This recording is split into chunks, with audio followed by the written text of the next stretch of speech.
better photo.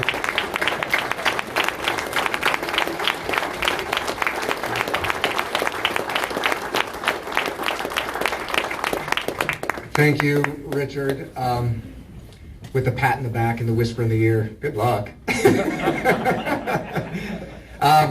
Richard, JT, natural speakers, they always come up here, they never have notes, they always know exactly what they want to say.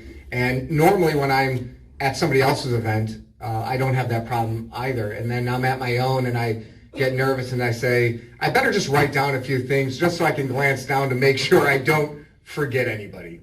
But I want to start off by thanking the women in the back, Cindy Gotzi, Shelley Ford, Crystal Bailey, did a great job helping me with this event. So I want to give them a round of applause for helping me.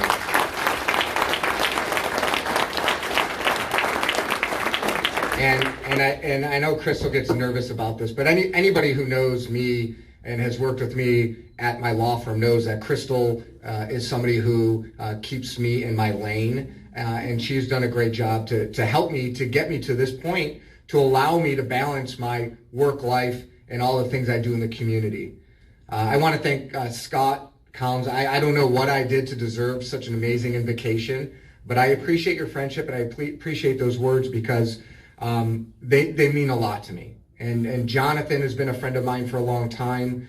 I appreciate him and JT and Richard and Jay Vanderstoop, who you'll hear from in a bit, for being here and supporting the campaign and supporting this event. There are so many of you that I look around this room and I want to thank, because this campaign is not just about issues. It's about finding passion for solutions. Finding solutions is the key, because I've worked with some of you at the Hub City Mission, in the severe weather shelter. I've worked with some of you in classrooms, supporting our students and our teachers through watchdogs and PTOs, and others I've worked with at the Centralia College Foundation, working on things like, students who are college bound and students who are career ready, and working on the Swift Center. That's my shameless plug for the Southwest Washington Flexible Trades Center, which is something that is really groundbreaking in our community, and the groundbreaking is actually next Friday. But you know what's really interesting about all these organizations and all these issues? That regardless of race, gender, party, religion, we work together on solutions.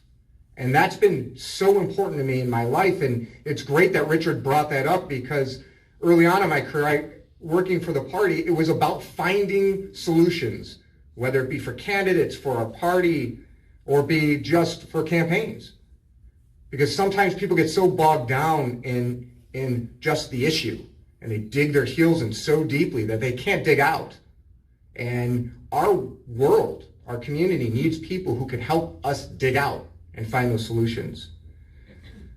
Lastly, and probably most importantly, I want to thank my wife and my children. They're the reason I'm running. We all get those aha moments in life. I loved being a lawyer. I love being a lawyer. I love playing in politics and talking about issues, the radio station. I love all of that. But when you have a child, and I can tell you the moment it happened to me, it was July 2011, and that little girl was born. And then my son was born in 2012.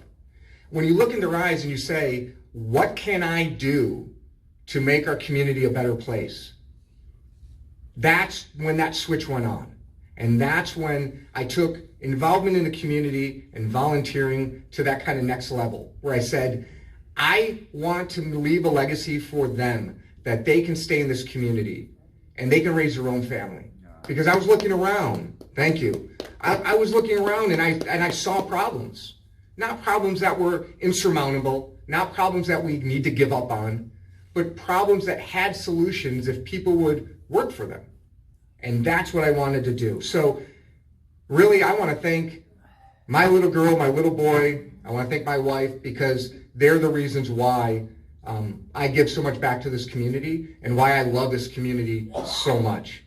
I can talk about issues specific issues till I'm blue and orange in the face. But again, this campaign isn't just about issues, it's about solutions. We all want better education. We want that for our children. We want better jobs. We want more opportunities. We want to protect our freedoms. We want to protect our way of life. The history and tradition of the 20th District and Southwest Washington. We want that, right? We all want that. And that's something that every person in every party wants to see. How we get there that's the solutions, how we get there. We may have different ways to get there, but I know if we work together, we can do that. I want to talk about kitchen table type issues and kitchen table type solutions. Like many of you, I feel like Olympia and the majority party in Olympia is so focused on fringe, extreme issues. They're so focused on only those living in the shadow of the Space Needle, they're forgetting the rest of the state and they're leaving us behind. And that's why I think it's important to get back to the basics, get back to talking about what's important to our community, what's important to our families, building strong families, building strong communities. We need government that's accountable to working families, small businesses, and taxpayers like you and I. That's something we need to see, and we're not seeing it. We need communities that are affordable for working families, that are going to provide more opportunities for my kids, my neighbors, the children I see at schools, the children who are losing hope because they don't see those opportunities. And safe streets. We need safe streets, not only for the individuals that live in our cities and in our communities, not only for the businesses that operate in those communities, but for our law enforcement officers and our first responders. We need to protect the people who are protecting us. And it's about time we stand up for not only safe streets for us, but safe streets for them. So over the next 8 months, 9 months, I'm going to be traveling the 20th Legislative District. I'm going to be listening, and I hope I can count on your support. I hope I can earn your vote. And I want to thank you all for being here, supporting me and my family. And I look forward to spending at least next half hour or an hour here trying to meet every one of you and talk about those issues. And then onward to Election Day. Thank you for being here and thank you for your support.